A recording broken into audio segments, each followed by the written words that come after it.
Presidente, una visita oggi a questo modello, diciamo, in Italia è esportabile anche in Friuli Venezia Giulia? Beh, lo è assolutamente, anzi siamo qui proprio per imparare e iniziare a ragionare insieme con la Regione Lombardia che appunto in Italia in qualche modo ha messo a punto quello che è il modello anche per il resto del Paese. Quindi la nostra intenzione è quella di arrivare a un numero unico delle emergenze che ci permetta quindi di rendere più efficiente il servizio, ovviamente migliorarlo rispetto alle richieste dei nostri cittadini, ottimizzare i costi e allo stesso tempo riuscire a dare quelle risposte che oggi ahimè non riusciamo a dare con tutti i nostri numeri di emergenza.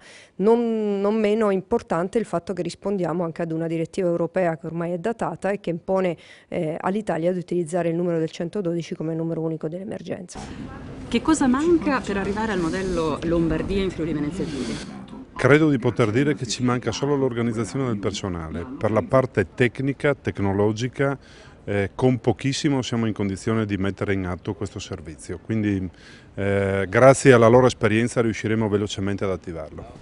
Dottore Zoli, dopo quasi 4 anni di sperimentazione di questo modello che è unico in Italia, qual è il suo bilancio? Positivo, è diventato il modello nazionale, è stato sancito dal Ministero dell'Interno che è competente in materia sul servizio 112 in Italia.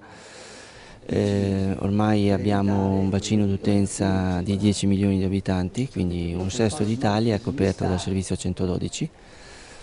Siamo partiti nel 2010 a Varese, quindi sono anni con milioni, inizialmente erano 1 milione e qualcosa, quindi l'esperienza ormai si è consolidata. Che cosa manca ancora per perfezionare?